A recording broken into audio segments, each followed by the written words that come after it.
Good morning વિદ્યાર્થી મિત્રો. આજે ચેપ્ટર 3ની શરૂઆત કરીએ. સ્વાધ્યાયના દાખલા બહુ સહેલા છે. સૌપ્રથમ ચેપ્ટર 3નો સ્વાધ્યાયનો પહેલો દાખલો. માત્ર એક સાદી સમજૂતી છે ઓહમના નિયમની. આપને એક કારની બેટરી માટેનો ડેટા આપેલો છે કે વોલ્ટેજ છે એ 12 મીટર છે અને એનો અવરોધ જે છે 0.4 ઓહમ છે. તો એ બેટરીમાંથી મહત્તમ કેટલો પ્રવાહ જે છે એ ખેંચી શકાય. તો સિમ્પલ અને સાદું છે. ઓહમના નિયમ મુજબ I is equal two V/R. V એટલે આપણે 12 વોલ્ટ આપ્યો છે, અવરોધ આપેલો છે 0.4, એટલે પ્રવાહ જે છે એનું મૂલ્ય આપને મળશે 30 એમ્પિયર. અહીંયા આપણે કારનું એક્ઝામ્પલ આપ્યું છે, આવા કોઈ પણ ઉદાહરણ આપી શકે. માત્ર સમજૂતી એ છે કે પ્રવાહ અને વોલ્ટેજ વચ્ચેનો સંબંધ જે ઓહમનો નિયમ છે. બીજો દાખલો પણ એ જ રીતે છે. 3.2 કે 10 વોલ્ટ જેટલું EMF અને 3 ઓહમ જેટલો આપણે એક આંતરિક ધરાવતી બેટરી જે છે એને એક અવરોધ સાથે જોડવામાં આવી છે. તો ત્યારે પરિપથમાંથી 0.5 એમ્પિયર પ્રવાહ વહે છે. તો આપણે જે બારે અવરોધ જોડેલો હશે એ અવરોધ કેટલો હશે, અને જ્યારે ઓપન સર્કિટ કન્ડિશન હોય એટલે કે બીજું કાંઈ વિચારીએ નહીં અને પરિપથને આખો બંધ વિચારીએ, તો ત્યારે બે છેડા વચ્ચેનો ટર્મિનલ વોલ્ટેજ છે એ કેટલો હશે એ આપણે શોધવાનું છે. બરાબર ધ્યાન આપશું. થિયરી વખતે આપણે ભણી ગયા હતા, ટર્મિનલ વોલ્ટેજનું મૂલ્ય EMF કરતાં ઓછું જ હોય. બેટરી જ્યારે ચાર્જિંગ કન્ડિશનમાં હોય ત્યારે જ આપણે બાહ્ય વોલ્ટેજ છે એ વધારે આપવાનું હોય. ત્યારે EMF કરતાં વોલ્ટેજનું મૂલ્ય ટર્મિનલ વોલ્ટેજ વધારે થાય. બાકી દરેક કન્ડિશનમાં બેટરી જ્યારે વપરાતી હોય ત્યારે ટર્મિનલ વોલ્ટેજનું મૂલ્ય EMF કરતાં ઓછું હોય. અહીંયા પણ એવી જ રીતે છે કે જ્યારે અવરોધ જોડેલો હોય ત્યારની કન્ડિશન વિચારીએ, તો ત્યારે epsilon is equal two I R plus R. Simple અને સાદું છે. એપ્સાઇલોન આપણે 10 વોલ્ટ આપેલો છે, એપ્સાઇલોનની કિંમત મૂકી 10 વોલ્ટ. I બરાબર 0.5 એમ્પિયર આપેલું છે. આંતરિક અવરોધ બેટરીનો જે છે એ 3 ઓહમ આપેલો છે અને આપણે એ અવરોધ શોધવાનો છે. તો આ 0.5 અહીંયા છેદમાં 10 ભાગ્યા 0.5, 3 આ બાજુ લઈએ એટલે -3. તો આ મૂલ્ય 20 થશે. 20 - 3 એટલે અવરોધનું મૂલ્ય આપણે અહીંયા 17 ઓહમ મળશે.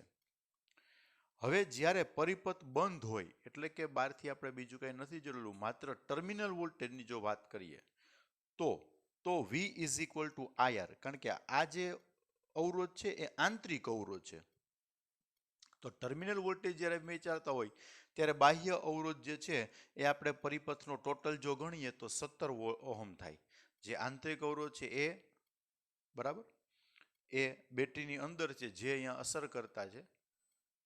V is equal two I into R.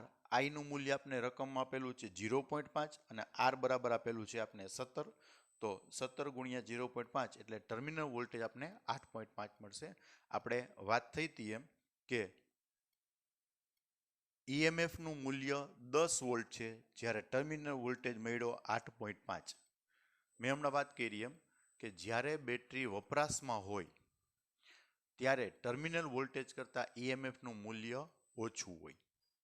Battery charging કન્ડિશનમાં હોય ત્યારે જ આપણે બેટરીના EMF કરતાં વધારે વોલ્ટનો આપણે ચાર્જર આપવું પડે તો જ એ ચાર્જ થાય. એવી રીતે હવે અવરોધોના શ્રેણી અને સમાંતર જોડાણ ઉપરના દાખલા છે. એવા આપણે આ ત્રીજો દાખલો અને ચોથો દાખલો બે એવી રીતે આપેલા છે. ત્રીજો દાખલો જોઈએ. 1 ઓહમ, 2 ઓહમ અને 3 ઓહમ એવા 3 અવરોધો આપણે આપેલા છે. તો 3 ને આપણે જો શ્રેણીમાં જોડવામાં આવે તો મળતો કુલ અવરોધ, શ્રેણીમાં જોડવામાં આવે તો મળતો કુલ અવરોધ નિયમ પ્રમાણે આપણે ખ્યાલ છે R is equal two R1 plus R2 plus R3, ત્રણેય અવરોધનો સરવાળો થશે. 1 + 2 + 3 એટલે અહીંયા 6 ઓહમ જવાબ મળશે. હવે આ ત્રણેય અવરોધને આપણે શ્રેણીમાં જોડ્યા છે અને એની સાથે 12 વોલ્ટની EMF વાળી બેટરી જોડીએ છીએ. તો સ્વાભાવિક છે કે બધામાંથી વહેતો પ્રવાહ સમાન થશે.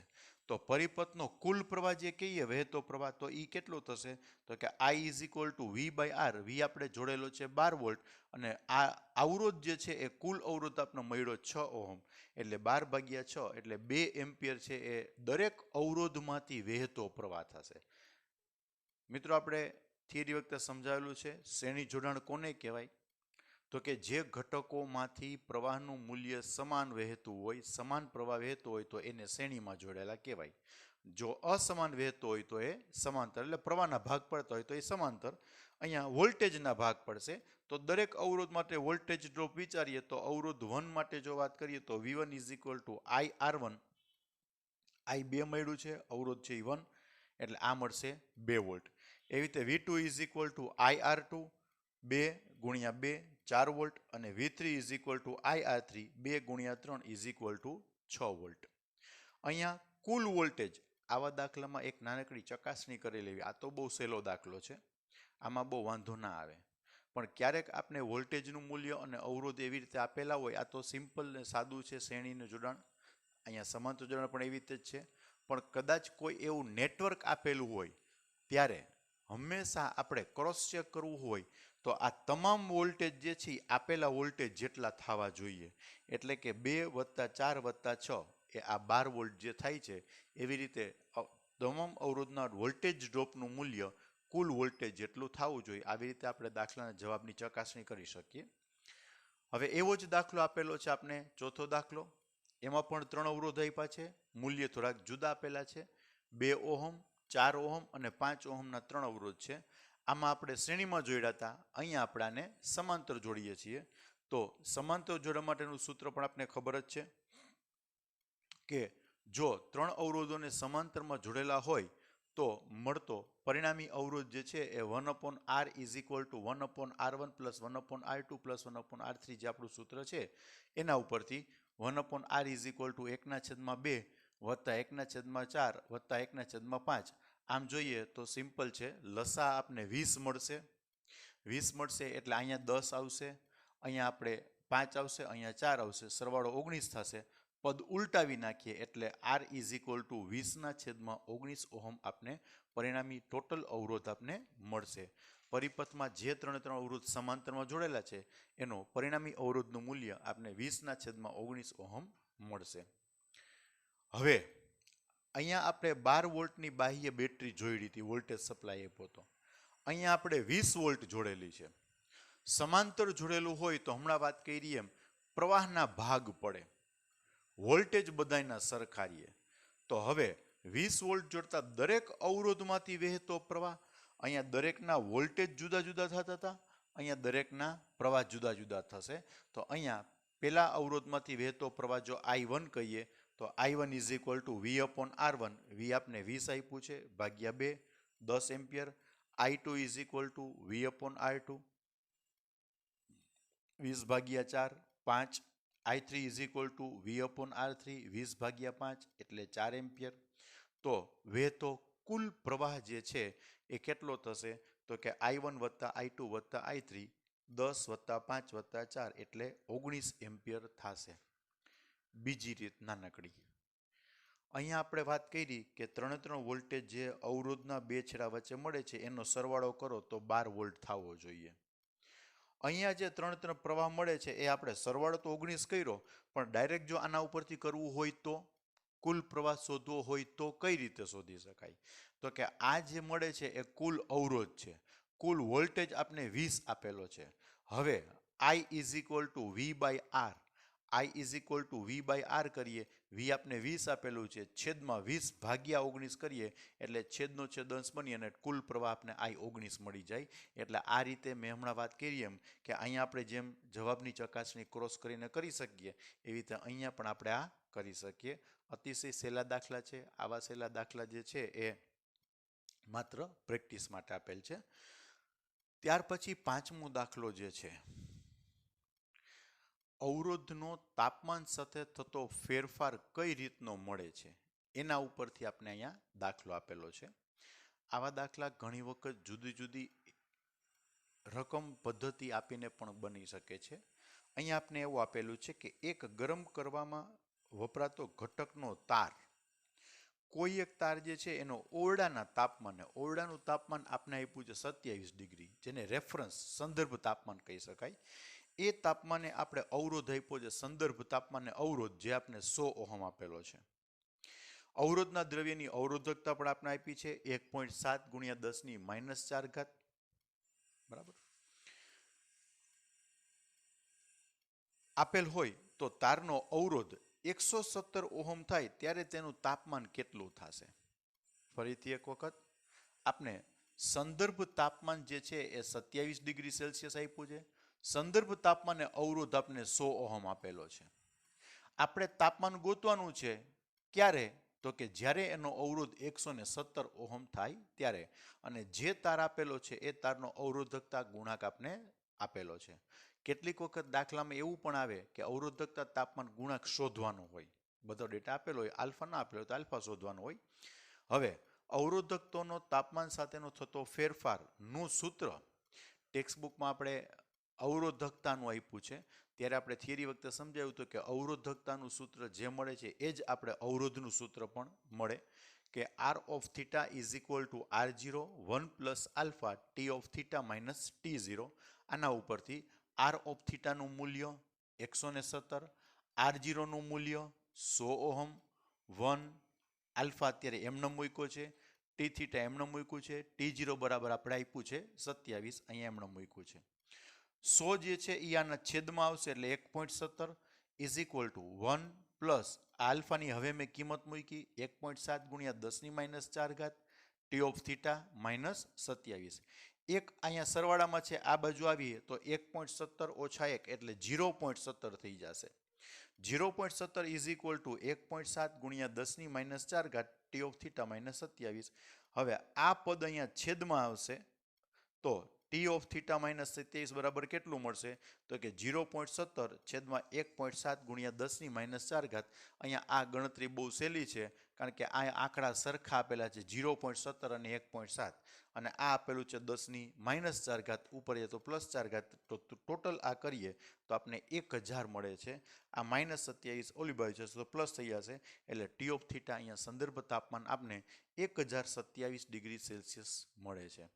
મેં તમને કીધું એમ આ દાખલો જુદી જુદી રીતે પૂછાઈ શકે. કેટલીક વખત આમાં તમારે આલ્ફાનું મૂલ્ય શોધવાનું હોય, એવી રીતે પણ દાખલો આવી શકે છે.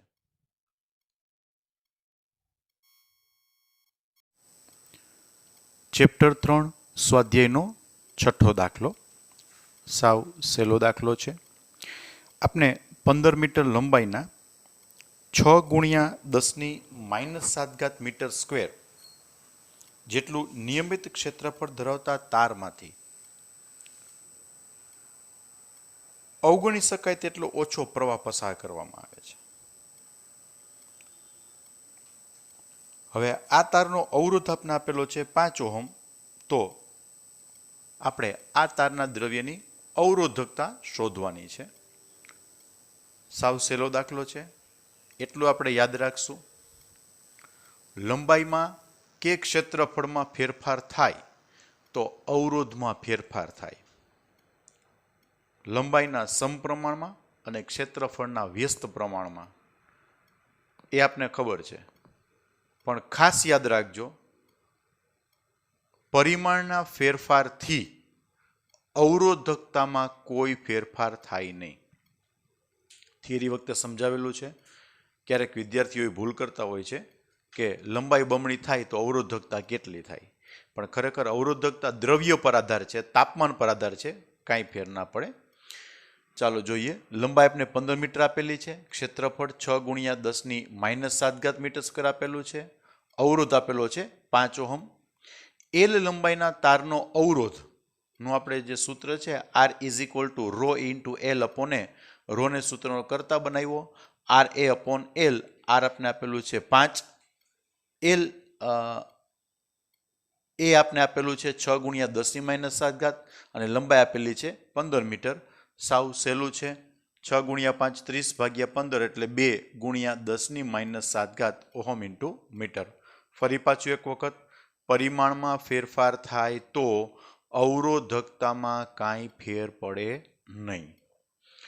ત્યાર પછી 7મો દાખલો, 8મો દાખલો, આ બંને દાખલા હમણાં આપણે આની પહેલાં જે ગણ્યા એના જેવા જ કે અવરોધનો કે અવરોધકતાનો તાપમાન સાથેનો થતો ફેરફાર છે એના માટેના આપેલા છે. જોઈએ 3.7 નંબરનો દાખલો. એક ચાંદીના તારનો અવરોધ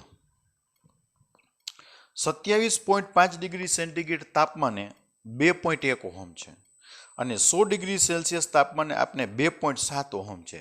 તો ચાંદી માટે અવરોધકતા તાપમાન ગુણાંક શોધવાનો છે. હમણાંની પહેલા જ મેં વાત કરી હતી આગલા વિડીયોમાં કે આપને અવરોધ આપેલો છે, જુદા જુદા તાપમાન આપેલા છે, તો અવરોધકતા તાપમાન ગુણાંક પૂછાઈ શકે. અહીંયા એવો જ દાખલો છે કે જ્યારે તાપમાન 27.5 ડિગ્રી સેલ્સિયસ છે ત્યારે આપણે 2.1 ઓહમ અવરોધ આપ્યો છે અને જ્યારે તાપમાન 100 ડિગ્રી સેલ્સિયસ છે ત્યારે આપણે 2.7 આપ્યું છે. બરાબર યાદ રાખો કે અહીંયા સંદર્ભ તાપમાન આપને કીધેલ નથી, પણ આપણે ત્યારે એને 0 વિચારશું. બરાબર.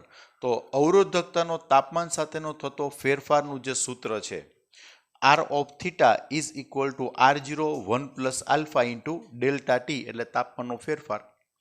તો પહેલા મેં R1 માટે લખ્યું, R1 બરાબર 2.1, R0 એમનો જે આપણે આપેલ નથી, આપણે વાત કરી એમ 1 plus alpha into delta T અને અહીંયા ડેલ્ટા ટી બરાબર આપણે 27.5 અને સમીકરણ નંબર 1 આપ્યું. R2 બરાબર અહીંયા મૂક્યું, R2 ની કિંમત 2.7, R0 નથી આપ્યું, 1 પ્લસ આલ્ફા અને બીજી વખત ડેલ્ટા ટી બરાબર 100 એટલે અહીંયા બે સમીકરણો મળ્યા આપને. દરેક તાપમાને મળતો અવરોધ માટે બે સમીકરણ મળ્યા. 27.5 ડિગ્રી સેલ્સિયસ તાપમાને અવરોધ જે 2.1 ઓહમ મળે છે અને 100 ડિગ્રી સેલ્સિયસ તાપમાને 2.7 ઓહમ મળે છે એવા બે અવરોધોના આપણે અહીંયા સૂત્રો મળ્યા. એના ઉપરથી હવે સમીકરણ 1 અને 2 નો જો ગુણોત્તર લેવામાં આવે તો આપણે કામ સહેલું પડે. 2.1 ના છેદમાં 2.7 થઈ જશે. જમણી બાજુએ R0 1 plus alpha 27.5, R0 1 plus alpha into 100, R0 અને R0 કેન્સલ થઈ જશે. 2.1 છેદમાં 2.7 આ સૂત્ર મેં એમનું લખ્યું છે 1 પ્લસ 27.5 આલ્ફા અહીંયા છેદમાં 1 પ્લસ 100 આલ્ફા.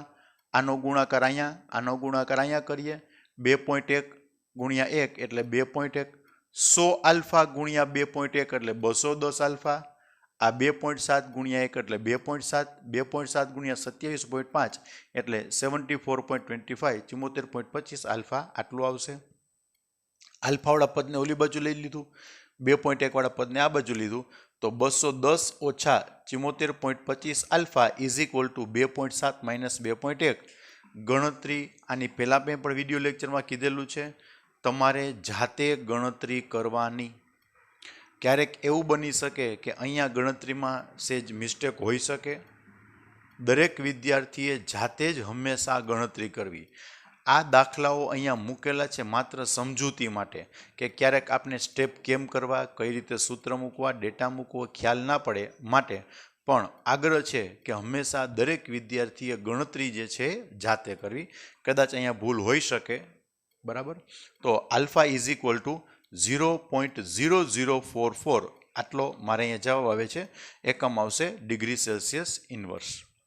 આવી જ રીતે હવે એના પછી પણ એવો જ દાખલો આપેલો છે, 8 નંબરનો દાખલો. નિક્રોમના બનેલા એક ગરમ કરવાના તારને 230 વોલ્ટના ઉદ્ગમ સાથે જોડતા પ્રારંભમાં એ 3.2 એમ્પિયર પ્રવાહ ખેંચે છે અને અમુક સેકન્ડ બાદ એ 2.8 એમ્પિયર જેટલું સ્થાયી થાય છે. જો ઓરડાનું તાપમાન આપણે 27 ડિગ્રી સેલ્સિયસ જેટલું હોય તો ગરમ કરતા તારનું સ્થાયી તાપમાન કેટલું હશે અને સંકળાયેલ તાપમાનના ગાળા માટે નિક્રોમના તારનો અવરોધકતા તાપમાન ગુણાંક આપણે આપેલો છે 1.7 ગુણ્યા 10⁻⁷. આમ જો વિચારીએ તો આપણે આ જે તાર છે એ નિક્રોમનો કીધો છે, આગળ આપણે ચાંદી માટે કીધેલું હતું આ જ મૂલ્ય. બરાબર, આ જ મૂલ્ય આપણે ચાંદી માટે કીધેલું હતું, આપણે જોવું નથી, આગલા દાખલામાં હતું. ઓકે, ફરીથી એક વખત. હવે આ રકમમાં કેવું છે, આપણે બે અવરોધો જુદા જુદા સમયે ગોતવા પડશે. જુદા જુદા પ્રવાહ માટે. એક સરખો વોલ્ટેજ આપીએ છીએ પણ તાપમાન બદલાવીએ છીએ, એને કારણે અવરોધ બદલાય, અવરોધને કારણે પ્રવાહ બદલાય છે. તો આના ઉપરથી આપણે એનું તાપમાન શોધવાનું છે. ફરીથી એક વખત કે જે નિક્રોમનો તાર આપ્યો છે એને 230 વોલ્ટ આપણે સપ્લાય આપી. હવે તાપમાન ખ્યાલ નથી, જે તાપમાન હશે એ તાપમાને આપણે પહેલી વખત 3.2 એમ્પિયર પ્રવાહ મળે છે. પછી તાપમાન વધારવું ઘટાડવું આપણે ખબર નથી, પણ ત્યારે આપણે ધારો કે 2.8 એમ્પિયર પ્રવાહ મળે છે. સંદર્ભ તાપમાન 27 ડિગ્રી સેલ્સિયસ આપેલું છે અને અવરોધકતા તાપમાન ગુણાંક આપણે આટલો આપ્યો છે. હવે જ્યારે આપણે પ્રવાહ I1 હોય ત્યારે આપણે સંદર્ભ તાપમાન વિચારીએ તો સંદર્ભ તાપમાન T0 એ પ્રારંભિક અવરોધ જે છે એ R0 = V/I1, V230 આપ્યું છે, I આપણે આપેલું છે 3.2, એટલે ત્યારે જે અવરોધ મળ્યો એ 71.875 71.875 ઓહમ મળે છે. હવે આપણે રકમમાં કીધું છે કે તાપમાનમાં વધારો કરીએ છીએ, ઘટાડો કરીએ છીએ, જે કંઈ કરતા હોય તે કોઈ પણ મૂળ પદ્ધતિની વાત કરીએ તો T of θ તાપમાને અવરોધ જે છે એ R of θ = V/I2, V230, I2 બરાબર 2.8 આપેલું છે, એટલે આ મળે છે 82.142 82.142. ફરી પછી એક વખત તમારે જાતે આ કેલ્ક્યુલેશન કરવું, કદાચ પોઈન્ટનો ફેર આવી શકે છે. હવે આપણે આ જે મળ્યું એ સંદર્ભ તાપમાનને અવરોધ મળ્યો અને આ જે છે એ આપે જે તાપમાનનો ફેરફાર કર્યો હતો, જે વધાર્યું હતું કે ઘટાડ્યું હતું, એ તાપમાનને આપણે અવરોધ મળ્યો. તો હવે બે અવરોધ મળી ગયા છે, સંદર્ભ તાપમાન મળી ગયું છે, આલ્ફા આપણે આપેલો છે. તો આપણી પાસે સૂત્ર છે જ કે અવરોધનો તાપમાન સાથે થતો ફેરફાર R of θ = R0 1 plus alpha T of θ minus T0. R of θ આપણે શોધી લીધું છે 82.142, R0 સંદર્ભ તાપમાન ને અવરોધ 71.875, 1 આલ્ફા T of θ જે આપણે શોધવાનું છે માઇનસ આ 27 જે સંદર્ભ તાપમાન છે એ 71.875 વાળો જે ભાગ છે એ અહીંયા છેદમાં આવશે, એટલે આ બેનો ભાગાકાર 1.1428 થશે. ફરી એક વખત પાછી જ વાત, વિદ્યાર્થીએ જાતે ગણતરી કરવી. આ 71.875 અહીંયા છેદમાં આવશે એટલે એ આવશે 1.1428. આ પદ એમણમ 1 આલ્ફા T of θ 27, એકને આ બાજુ લેશું એટલે 0.1428. આલ્ફાની અહીંયા હવે મેં કિંમત મૂક્યું છે 1.7 × 10⁻⁴ T of θ માઇનસ 27. આ પદને અહીંયા છેદમાં લઈએ તો T of θ માઇનસ 27 = 0.1428 ભાગ્યા 1.7 × 10⁻⁴. મેં ગણતરી કરી તો મારે આ જે કેલ્ક્યુલેશન છે એ 840 આવે છે. -27 છે આ બાજુ લઈએ એટલે +27 થશે, એટલે જવાબ જે છે એ 867 ડિગ્રી સેલ્સિયસ આવે છે. ફરીથી એક વખત પાછું કહી દઉં, વિદ્યાર્થી જાતે ગણતરી કરે એટલે કદાચ ક્યાંય નાની મિસ્ટેક હોઈ શકે તો એ સુધરી જાય અને આપણે પણ એ પ્રેક્ટિસ થાય તો વધારે ચોક્કસાઈથી દાખલો ગણી શકાય.